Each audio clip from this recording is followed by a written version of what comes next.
Welcome to the Weekly Firecast, covering the world of hot sauce, spicy food, and barbecue. Scott sits down with up-and-coming sauce makers, Wicked Cactus Sauce. So sit back, relax, and savor the burn. Thank you very much, Greg, for that intro, and I want to welcome everyone to this installment of the Weekly Firecast. Without a doubt, one of the best hot sauces I've tried thus far in 2010 is Headhunter's Paradise Sauce, made by an up-and-coming company called Wicked Cactus Sauces. Well, I recently sat down with the company's owners, Chris Bentz and Mike Eisenberg. I enjoyed some barbecue with them, chatted with them a little bit, and got to know some sauce makers I think a lot of fiery foods fans will be talking about quite a bit within the next couple years.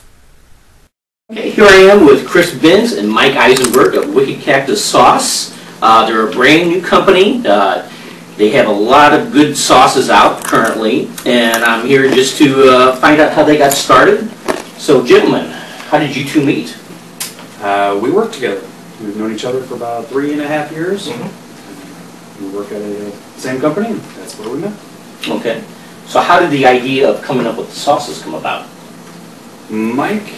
Well, I came back from the Fiery Foods Festival back in March, and I brought back some of the fun stuff that I picked up there. We brought back some of the Blair's Sudden Death Jerky, and I passed around the office, and Chris and I got to talking. I know Chris has been working in the restaurant industry for a couple of years, and he said he could probably come up with something pretty good. So a couple of days later, Chris came in with what turned out to be our first sauce that we're producing, the Headhunter's Paradise. Okay, and took you a couple days. Have you had any type of formal training as a cook? No, I've actually been working in the restaurant since I was about 13 years old. Started in my uncle's restaurant and just went from there. And as far as cooking goes, there were just many different restaurants, no actual schooling, just many restaurants. Yeah. On-the-job training. Yeah, after tasting the sauce, I was just surprised at how well the different elements and it just went together to create an all-around good, solid flavor profile. So, just coming up with that sauce, were you surprised that the sauce actually came out as well as it did? A little surprised, yes, because usually on first attempts of sauces, there's quite a bit of tweaking to go along with it. And when I produced that very first one, there was very little tweaking to come up with it. And I brought it to Mike, and Mike looked at it, he tasted it, and he said, "This will compete in today's market. Very easily compete." And that was the very first batch I made. Okay. So were you inspired by any sauces when you first made that? Were you looking for any particular flavors? He had ordered some smoked habaneros off the internet, and he brought me some smoked habaneros, and I sat there one day thinking what would be good with smoked habaneros, and not knowing of other sauces that have pineapple and habanero in it, I just decided to throw in some pineapple, and I went from there with a little bit of oranges, and just kept building the sauce. Sitting in the kitchen the first little batch, just writing down everything I did, and it was off the top of my head, to be honest with you. It was completely off the top of my head. I had very little pre-thought to it. Just started going. That's what came up with. So no other sauces inspired it, just that's what I created. Interesting. I think it was when you and I first met, when you mentioned that you could just mentally picture different flavors in your head to see if they would go well together. Was there any particular time in your past when that skill kind of developed? I would say within the past 10 years, probably about 10 years ago, when one of the kitchens I was working in, I was the sous chef, and the executive chef of that kitchen had the title, but he didn't do anything else, and I was responsible for everything in the kitchen, creating all the sauces, and creating all the specials, and creating menus, and that's where it really started to develop, was from that to that point. After that point, it was just know in my head, this flavor and this flavor will go, this flavor and this flavor will not go. This spice with this does not go, but these will all flow together. So that's where I would say about 10 years ago. Interesting. Yeah, personally, I try to do things like that in the kitchen where I think a couple different things might go together well, end up trying, it's like, no, there's no way. So yeah, it's a very rare skill. A lot of people I speak to in the industry, have to do quite a bit of experimentation themselves before they develop something like that. So that's pretty unique in and of itself. Thank you. So what are the other sauces you have besides the Headhunter sauce? We have Viva la Raza, which is a jalapeno and serrano hot sauce. And then we have a Creole Demon, which is tomato juice and a little bit of clam juice and some habaneros. And we have Ghost of the Samurai, which is a teriyaki-based hot sauce with ghost pepper. We have Aliento del Diablo, which is habaneros, ghost peppers, lemon juice, a few other peppers and spices in there. That one's a real good hot one. We have Smoking Gun, which is a chipotle-based hot sauce. We have Wicked Cactus Sauce, which is like a spicy marinara sauce. And we have Wrath of the Tiger, which is a Thai chili, garlic, and sugar sauce. Somewhat in the lines of a sriracha, but not a sriracha. Kind of following those lines, but veering off to the left a little bit. And then a few more in the works. Any hints? We're working on a Thai lime, and we're also working on a raspberry. Interesting. Any type of particular input that you would give, Mike, as far as the creation of the sauces? You know, I am here just mainly to taste. I am the chilehead in residence. I give Chris my impressions, give him some ideas on what I think would be good. But you know, I'm kind of like you in the kitchen. I'm a little hand-fisted with the with the spices, so I try things and maybe they don't turn out so right.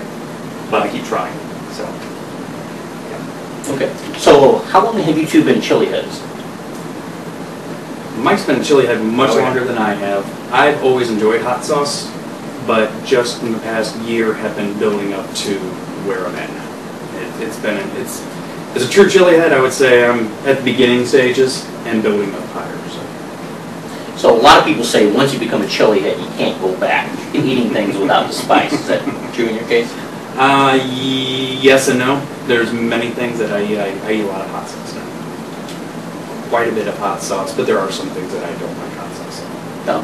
There are some things that I have to have the way it is. So, but many things have added hot sauce to them. Yeah. Mm-hmm. Yeah. I started back in the early '90s. Started with Dave's Insanity sauce, and I built from there. For a while, I was really into the extract sauces, that just trying to test myself to see how much heat I could take. But after coming out of my 20s, getting a little bit older, my stomach doesn't handle those quite so well as I used to be able to. So, I think what Chris is coming up with, we're doing a lot better with bringing the flavor out as opposed to just hammering the heat away. But there are still some, like the Aliento del Diablo with the ghost peppers, the Ghost of the Samurai with the ghost peppers. They do have some good levels of heat, but still a lot of flavor on all the sauces. Yeah, excellent. Yeah, a lot of up-and-coming companies think that fire is the way to really get people's attention, but it's good that you're focusing on flavors first. And that's when I started these hot sauces. I think flavor of a hot sauce, and then heat as the afterthought. And how can I bring heat into this flavor? And that's how I build my hot sauces. Yeah. Do you focus on the flavor of a pepper when developing a hot sauce, as opposed to just the heat that might produce? I'm looking more for the heat because most of my sauces, the flavors that are in the sauce will mask the true flavor of that pepper. So I'm looking more for the heat. Now, there are some like headhunters, that fruitiness from the habaneros really does pull. I mean, the pineapples and the oranges really do help pull that fruitiness out of the habaneros. So there are some sauces that are built with the flavors of peppers, but most of them I'm thinking more along the lines of flavor and then adding heat behind the flavor. Excellent. Where do you see your company, a year from now, 2 years from now? Do you have any particular marketing plan that you're following? Well, right now we're only selling on the website and through word of mouth. Getting into the stores, maybe in a year from now, having our product line in stores would be, I think, the first logical step to some local, just getting it out there. I don't know where we're going to be in a year from now, but hopefully we'll be out on store shelves. Have you guys thought about doing food festivals and things like that to kind of meet the public and get your taste out that way? Oh, definitely, definitely. Hopefully, like Mike said, within the year, we'll be at the festivals and have our booths set up and getting in the stores. But yeah, definitely we'll like to be hitting those festivals next year. Okay. What do you think it is about your products, do you think, separates it from all the other products out there right now? Anything in particular? My opinion would be the flavor profiles. The flavor profile of our sauces. Some of our sauces, I don't believe there are hot sauces that follow those flavor profiles. I think that's what sets us apart from the others. Yeah, yeah, because a lot of what I taste, especially the Headhunter sauce, it's really unique. There are a lot of sweet sauces out there, but I don't think I've ever had one. I had the orangey flavor is prominent. Of course, mixing with the other ones to make it a truly sweet but still savory sauce. Mm-hmm. So what type of marketing ideas have you guys thought of other than visiting fiery foods festivals and shows? Well, right now we're really focusing on the internet. We have a Facebook, we have a Twitter site, we have our own website where we are selling. We do accept PayPal. Moving forward, we need to have a budget first before we can actually start going out and doing other live in person. Maybe right now again, it's food, mainly the website, mainly word of mouth.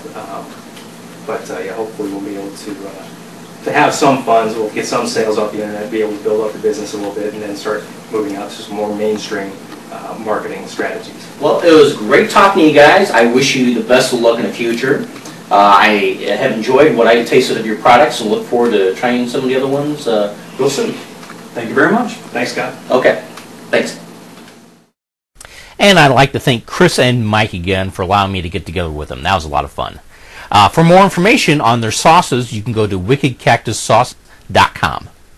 And I'd like to also remind everyone who's watching us on YouTube that you can hop on over to my blog at scottrobertsweb.com. I do product reviews, spicy food news, events coverage, interviews, and more. So if you're into the fiery foods, hot sauces, barbecue, the entire world of delicious and fiery and fantastic taste, then you're going to love the website. You can also follow me on the social networks, Twitter at twitter.com/ScottRoberts, or on Facebook at facebook.com/ScottRoberts. And thanks again for tuning in and watching the video. And if anyone has any suggestions or comments, feel free to let me know about them. So I'll talk to you next time, and remember, keep it burning.